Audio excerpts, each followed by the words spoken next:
नमस्कार, मैं हूं अशोक मौर्य और आप देख रहे हैं एनालिसिस भारत। एनालिसिस भारत के इस एपिसोड में हम पश्चिम बंगाल में हो रहे एसआईआर पे एक विश्लेषण रखेंगे। वैसे तो एसआईआर की जो प्रक्रिया है वह चुनाव आयोग द्वारा समय समय पर अपनी मतदाता सूचियों को करेक्ट करने के लिए और सत्यापित करने के लिए अपने हिसाब से की जाती है और यह चुनाव आयोग का एक अधिकार भी है। यह प्रक्रिया पूरे भारत में तमाम राज्यों में हो चुकी है या आने वाले समय में तमाम राज्यों में होगी, लेकिन इस समय जो एसआईआर की प्रक्रिया पश्चिम बंगाल में चल रही है उस पर वहां की मुख्यमंत्री माननीय ममता बनर्जी जी का जो रवैया है उसमें अड़ंगा डालने का, उसे रोकने का जो अद्भुत प्रयास है, ऐसा क्यों है, इसी बात को लेकर हम एक एनालिसिस रखेंगे। उसको रुकवाने के लिए वो सुप्रीम कोर्ट तक गई।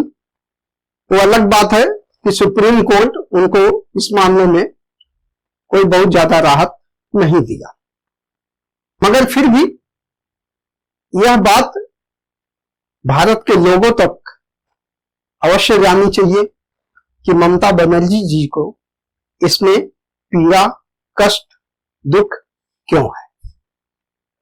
तो इंटरनेट पे उपस्थित कुछ आंकड़ों पे हम नजर डालेंगे। पॉपुलेशन ऑफ वेस्ट बंगाल इन 2026, इस पे एक नजर डाल लेते हैं तो 10,07,13,000। अब इसमें देख लेते हैं कि उस जनसंख्या में कितने हिंदू वोटर्स हैं। 70.54% जनसंख्या जो है वो हिंदुओं की है। मुस्लिम जनसंख्या 27.01 है, अदर रिलीजन 1.03 है और क्रिश्चियन 0.72%। इंटरनेट पे जो हमने देखा वहां से प्राप्त आंकड़ों पे हम कुछ कैलकुलेशन करते हैं। कुल जनसंख्या पता चल गई थी वहां 10.0713 करोड़। उसमें हिंदू जनसंख्या 70.54 मतलब 7 करोड़ के लगभग। मुस्लिम जनसंख्या 27.01% मतलब 2 करोड़ 72 लाख के लगभग। अब जो खबर आ रही है, खबर बहुत ही दिलचस्प है कि जो एसआईआर हो रहा है उस एसआईआर की प्रक्रिया में पश्चिम बंगाल में जो वोट कट रहे हैं, जो तमाम मतदाता सूचियों से जो वोट बाहर हो रहे हैं वो करीब 58 से 60 लाख। यह आंकड़ा बहुत ही चौंकाने वाला है। 58 से 60 लाख मतलब टोटल पॉपुलेशन जो है उसकी हो गई 5%। अब वहां पे टोटल विधानसभा जो है पश्चिम बंगाल में वो 294 है। अब 294 विधानसभा को अगर देख लिया जाए और उसमें से 5% वोट मतलब 58 से 60 लाख वोट हो गए, वो कट के निकल रहे हैं। तो यहां पे हमने कैलकुलेट कर लिया प्रति विधानसभा क्षेत्र में कटने वाले वोटों की संख्या कितनी हो जा रही है। 60 लाख डिवाइडेड बाई 294, ये 20,000। ये 20,000 वोट प्रति विधानसभा जो है माइनस हो रहे हैं।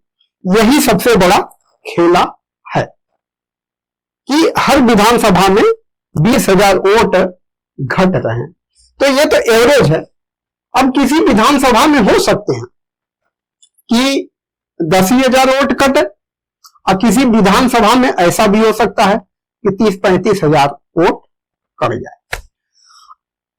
क्या ये वोट टोटल फर्जी है? इसमें क्या है कि कुछ लोग मर गए हैं, कुछ लोग बंगाल छोड़ दिए हैं और तमाम बांग्लादेशी घुसपैठिए इसमें घुस आए हैं और फर्जी तरीके से पिछले 10 से 15 सालों में जो बांग्लादेश से आए, उन्होंने फर्जी तरीके से वहां के प्रभुत्वशाली लोगों को मिला के या फिर धन के द्वारा, पैसे की लालच देके या चाहे जैसे ही, तमाम फर्जी अपना डॉक्यूमेंट तैयार किया, आधार कार्ड ये सब तैयार करके उसको मतदाता सूची में अपना नाम, अपने फैमिली का नाम डलवाया और लोकल प्रशासन उसमें मदद किया होगा। हम नहीं कह रहे हैं लोकल प्रशासन, लेकिन जो लोकल प्रशासन का मतलब जो पार्टियों के नेता होते हैं या वो होते हैं, उनका दबाव या जो भी है जैसे भी, तो उस तरह से उनका पिछले 10-15 सालों में तमाम फर्जी हो, मतलब फर्जी नाम उसमें जोड़ा गया। अब यहीं पे ये है कि इस इन्वेस्टिगेशन में ये जो रिवीजन हो रहा है उसमें ये सारे जो नाम हैं वो निकाले जाने की प्रक्रिया शुरू हो रही है, जिसके कारण माननीय मुख्यमंत्री जी को बहुत तकलीफ है। अब इसका इफेक्ट क्या है, इस पे एक नजर डालते हैं। तो आप लोगों ने एक डेटा देखा जो कि नेट पे मौजूद है और जो आशंका की जा रही है कि 58 से 60 लाख वोटर के नाम 294 विधानसभाओं में निकाले जाएंगे। तो उसकी गारंटी की वजह क्या है, या वो रियल में निकाले जा रहे हैं तो किस बेस पे निकाले जा रहा है, प्रमाण क्या हो पाएगा या नहीं हो पाएगा। तो चुनाव आयोग की जो एसआईआर की प्रक्रिया तमाम राज्यों में चल रही है और वेस्ट बंगाल में भी जो चल रही है, तो वो आधार ये है कि चुनाव आयोग वर्तमान मतदाता सूची को 2003 के या 2002 के मतदाता सूची से मैच कराता है। जो वर्तमान में नाम हैं उन नामों के तमाम नामों को उसमें खोजा जाता है। अब पिछले 10-15 सालों में बांग्लादेशी घुसपैठिए ज्यादा से ज्यादा आए और फर्जी तरीके से अपना नाम डलवाए। अब 2002 का मतलब 20-25 साल हो गए इतनी पुरानी लिस्ट से। अब उनके उस लिस्ट में ना तो वालिद का पता है, ना सगे संबंधियों का पता है, ना मां बाप का पता है। तो इस तरह से सीधे सीध पता चल जा रहा है कि इसमें जो नाम आए हैं वो फर्जी तरीके से डलवाए गए हैं। क्योंकि अगर वो यहां का मतलब पश्चिम बंगाल का निवासी है तो 2002 या 2003 के वोटर लिस्ट में उसके परिवार का, मां बाप का या सगे संबंधी का, खूनी रिश्तेदारों का कोई ना कोई तो नाम, कोई ना कोई पहचान वहां पे 2002-03 के वोटर लिस्ट में तो मिलनी चाहिए। अब चूंकि 2002-03 में वो आए नहीं, वो तो आए पिछले 10-15 सालों में ज्यादा से ज्यादा। तो पिछले 10-15-20 सालों में जो आए हैं तो उस समय के वोटर लिस्ट में 2002-03 के वोटर लिस्ट में उनका कोई भी पता ठिकाना या कोई भी वल्दियत का नाम नहीं है। इस तरह से ये कंफर्म हो जा रहा है कि वो यहाँ के निवासी नहीं है। वो पिछले 10-15-20 सालों में चाहे जैसे भी वो आए, लेकिन वो अवैध तरीके से बसाए गए, घुसपैठ कराए गए। इसी आधार पर माना जा रहा है कि 58 से 60 लाख ये मिनिमम संख्या है, वोट कटेंगे। अब दूसरी बातें हैं कि 58 से 60 लाख में बहुत से लोग ऐसे भी होंगे जो पश्चिम बंगाल छोड़ चुके हैं, रियल वोटर दूसरे राज्यों में बस गए, वहां पे अपना नाम डलवा लिया। दूसरी बात, कुछ लोग स्वर्ग सिधार गए, उनके भी नाम वैसे ही पड़े हैं। अब पहली बात ये देखते हैं कि जो नाम यहां के मतलब पश्चिम बंगाल के लोगों के वर्तमान में हैं और वो हैं नहीं वहां पे, तो उसका क्या इफेक्ट पड़ेगा। फर्जी वोटिंग जो होती है वो ऐसे ही नामों पे होती है। फर्जी आई कार्ड के जरिए, जो आज कोरल ड्रा से या कैसे भी आराम से बन सकता है, उसके जरिए वो मिलते जुलते उम्र वाले को आईडी देके आराम से वोटिंग कराई जा सकती है। लेकिन ये कौन करवा सकता है? यह केवल सत्ता पक्ष करवा सकता है। क्यों? क्योंकि उसे पुलिस प्रशासन का डर नहीं, विपक्ष तो नहीं करवा सकता। अब जैसे कोई गया फर्जी वोटिंग करने और उसे पकड़ लिया गया, अगर पकड़ लिया गया तो थाने में जाएगा, पुलिस चौकी में बैठेगा। अब अगर विपक्ष का है तो उसके पास कोई भी सोर्स नहीं है जिसके थ्रू वो अपने को बाहर निकाले। लेकिन सत्ता पक्ष का आदमी अगर पकड़ में आ गया तो एक फोन सीधे हेड ऑफिस मतलब मंत्री मंत्रालय तक लग जाएंगे। अब वहां से फोन सीधे आ जाएगा पुलिस चौकी या थानेदार के यहां। अब वो मामला तो सरकार का है, छोड़ना ही पड़ेगा। तुरंत नहीं छोड़े, एक दिन बाद छोड़े, लेकिन छोड़ना पड़ेगा। उसके खिलाफ भी कोई कार्रवाई नहीं।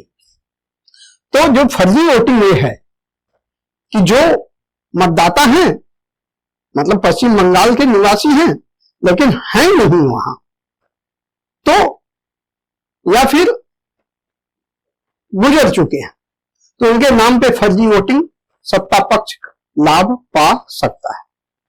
दूसरा मामला है, दूसरा जो मामला है घुसपैठियों का। घुसपैठिए किसको वोट देंगे? घुसपैठिए तो रियल में उसी को वोट देंगे जो घुसपैठियों को बसाने की, उनको खिलाने की, उनको पालने की, पोषने की बात करेगा, जो उनके भविष्य की बात करेगा, तो उसी को वोट देंगे।